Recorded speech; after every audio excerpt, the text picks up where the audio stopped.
Tere kõigile! Mina olen Hedvig Soone, olen ärianalüütik TEHIKus ja millest muust ma siis teile rääkida võiksin täna, kui mitte ärianalüüsist TEHIKus. Nii, aga räägime siis kohe alustuseks üle selle, et mis see ärianalüüs endast kujutab. Ja ma ei tea, võib-olla see pealkirja püstitus kõige selline seksikam teema kohe pealt näha ei tundu, aga kõneainet on ta pakkunud siiski omajagu. Ja vähemalt meil majas sees ja tõenäoliselt on see seetõttu, et seda ärianalüüsi mõistetakse väga erinevalt.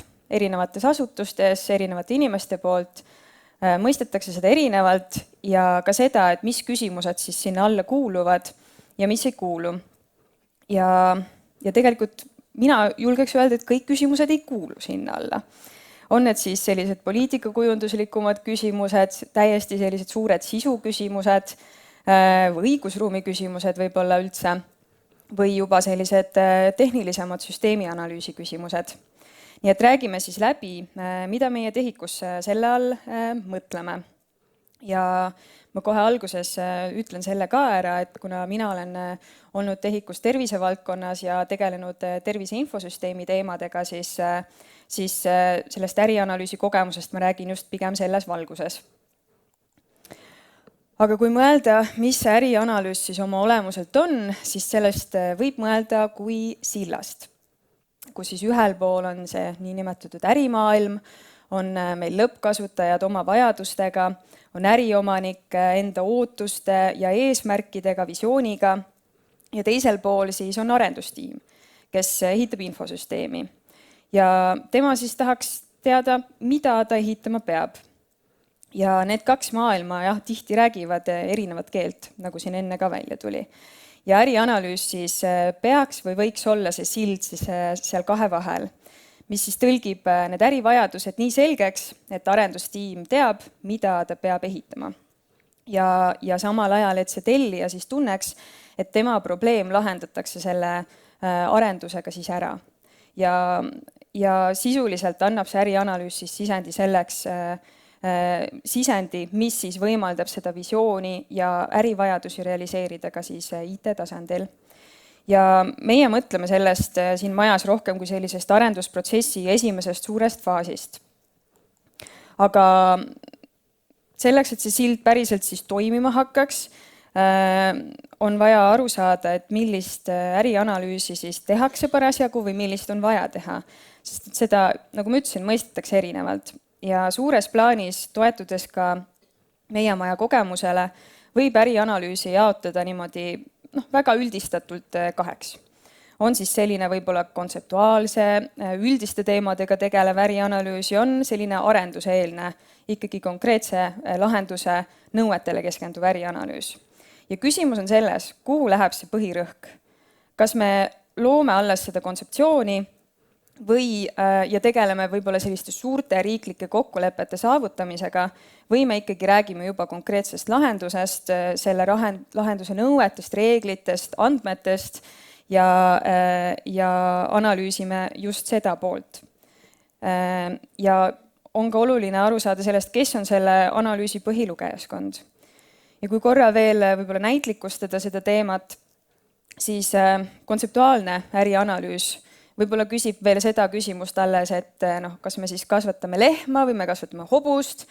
Kui me otsustame, et okei, hobune, siis miks me seda üldse teeme, mis muret see lahendab, äkki me üldse ei peaks seda hobust kasvatama. Aga see arendusprotsessi ärianalüüs, see võiks keskenduda juba sellele, et me tegelikult teame, et me kasvatame hobust ja me siis lähme juba rohkem detaili. Ja saab ka siis seal ärianalüüsis kirja panna selle, et milline see hobune täpselt olema peab ja mida see hobune peab võimaldama teha.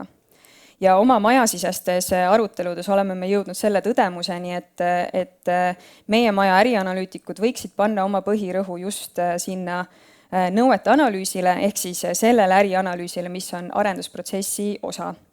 Ja selles kontekstis võib-olla ongi kõige olulisem siis paika saada see, mida täpselt on vaja ehitada ja anda siis sellega just see konkreetne sisend arendusmeeskonnale. mille tulemiks ongi siis väga konkreetsed nõuded, reeglid ja see, mida see süsteem või lahendus siis peab võimaldama teha. Mainisin ka selliseid sõnu nagu ärireeglid ja ka selge protsess ja üldisel kujul andmestik, mida me siis hakkame seal protsessis liigutama. Ja see kõik on eelduseks ka selleks, et meie maja andmekorralduse tiim saaks tegeleda andmete standardiseerimistöödega ja ka andmekvaliteedi tiim saaks tegeleda andmekvaliteedi teemadega. Nii, aga võib-olla, et mitte jääda üleliia selliseks teoreetiliseks, et siis ma lubasin tuua ka mõned praktilised näited. Ja eelmisel aastal oli meil ärianalüüsis siis selline projekt nagu patsiendi elulõpu tahteavaldus. Ja selle projekti puhul võtsime me eesmärgiks teha ärianalüüsi veidi teisiti.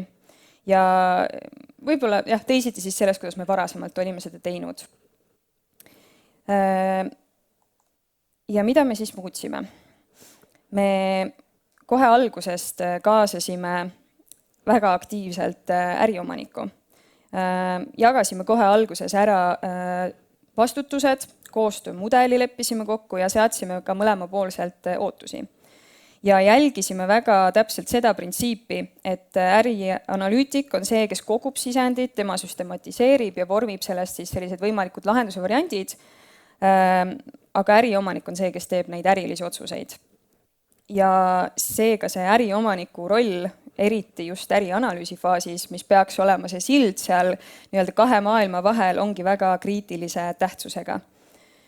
Ja meil oli ka väga selge kokkulepe, et me ei tegele seal ärianalüüsis enam nende selliste suurte sisuteemadega, tervishoiukorralduslike teemadega, et need ei ole meil ärianalüüsis skoobis.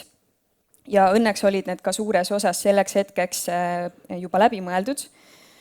Me ei arutlenud enam selle üle, et kas seda on vaja, kellele seda on vaja, millised on eetilised aspektid võib-olla arvestades seda teemat, kes seda siis tohib teha, kas alaealised tohivad teha, kas seal peaks patsienti nõustama ka sellest tahteavalduse koostamise protsessis, kui jah, siis kes seda nõustab, arst nõustab, kas arstil on piisavalt ressurssi, et seda teha, et need küsimused selleks hetkeks olid ikkagi juba läbi mõeldud. Mis me veel tegime? Kutsusime kokku siis regulaarselt kooskäiva sisutöörühma.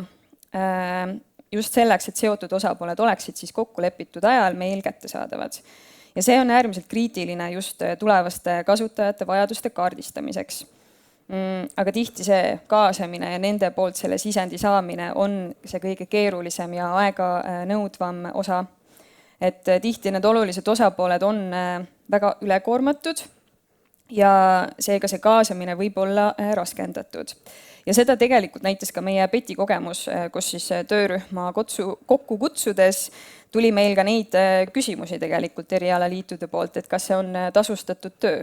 Sest et see ajaline panus oli nende jaoks ikkagi päris korralik. Aga teisest küljest on see nagu hädavajalik, et teha siis head toimivat lahendust. Mis me veel ei teinud? Me ei teinud õigusruumi analüüsi, mis on võib-olla varasemalt olnud meil ärianalüüsi skoobis sees. Ja see ei ole tegelikult ennast võib-olla üleliia õigustanud. Nii et seekord me ei pidanud seda tegema. Meil oli äriomaniku poolt jurist tiimis kaasas, kes lahendas siis meie õigusküsimused väga kiiresti ära. Ja pidasime ka pidevalt silmas seda, kes on meie põhiline lugejaskond. Ja see on arendustiim, sest et see ärianalüüs oli osa arendusprotsessist. Arendustiim juba vaikselt lehvitas seal silla peal. Ja miks ma julgen võib-olla sellest ärianalüüsist siin rääkida, pigem sellises positiivses toonis, ongi see tõttu, et saime arendustiimi poolt sellise heakskiitva noogutuse, et neil oli hea enda tööd selle alusel edasi planeerida. Ja lõpetuseks võib-olla võtaksin siis enda selle esitluse ja teemapüstituse kokku sellega, et meie arusaam on see, et arendusprotsessis toimuva ärianalüüsi see põhirõhk peaks olema just siis sellisel nõuete analüüsil ehk sellel, mida me täpselt ehitama läheme. Aga selleks, et see õnnestuks, on mõned eeldused vaja ära täita. on need siis sellised suured tervishoiukorralduslikud, suured sisuküsimused, mis peaksid olema mingi piirini ikkagi juba läbi mõeldud või juba saavutanud mingi küpsusastme, et me ei küsiks neid suuri küsimusi sellel hetkel, kui me juba arendust planeerime. Ja teisest küljest ka see, et äriomanik peaks olema hästi aktiivne osaline selles ärianalüüsi protsessis, sest et see ärianalüüs ei ole midagi sellist, mida me teeme kusagil nurgas ära ja siis toome valmis tulemuse, vaid see on pidev dialoog, see on väga suur koostöökoht. Ja oluline on ka siis kokku leppida, mis on seal skoobis ja mis ei ole skoobis. Võib-olla natuke siuke igav jutt, see skoobi jutt, aga kuna aeg pressib peale ja tegelikult ma olen juba üle ka rääkinud, aga mis on veel väga oluline, on just see sisutöörühmade olemasolu. Ja mis oleks väga-väga tervitatav, oleks see, kui need sisuinimesed oleksid tegelikult projektiga juba varasemalt kurssi viidud, enne kui siis me sinna ärianalüüsi jõuame, siis on juba mingid vastused olemas ja palju kiiremini saab edasi liikuda, et see ärianalüüs toimiks mõistliku ajaraami piires. Ja kui see kõik on olemas, mis seal slaidil välja toodud on, siis saab ärianalüütik teha seda, mida ta arendustiimi liikmena peaks tegema, ehk siis keskenduda eelkõige sellele küsimusele, mida infosüsteem peab võimaldama. Aga aitäh, et te mind ära kuulasite ja ma loodan, et paneelis saate siis natukene neid mõtteid edasi arendada.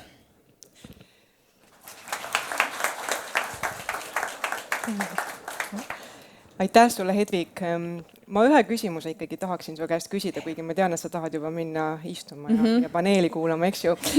Aga sa ütlesid ka, et see PET oli nagu selline esimene näide, kus te tegite seda eeltööd teisiti kui varem. Miks te otsustasite sedasi uut moodi läheneda ja kust see algatus tuli, kelle poolt?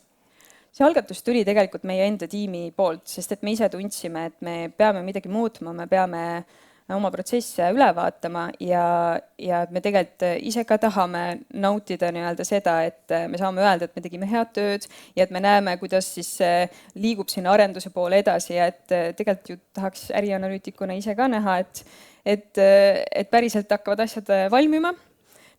PET-i puhul muidugi see protsess on veel siin käimas, eks ole, ma ei saa liiga vara hõisata, aga see tuli meie tiimi enda seest ja tõsi ka on, et vahepeal ikka tuleb neid protsesse ka enda maja sees üle vaadata ja mõtiskleda, kuidas saaks paremini ja mida saaks edasi arendada. Igal juhul ma nägin, et Vahur väga innukalt noogutas kaasa, et selles mõttes te olete õigel teel, mulle tundub. Mulle tundub ka, Vahur noogutas. Aga siis võib-olla see ongi selline mudel, mille järgi edasi toimetada, eks? Aitäh sulle, Hedvig! Saad minna puhkama, aplausi oled kindlasti väärt.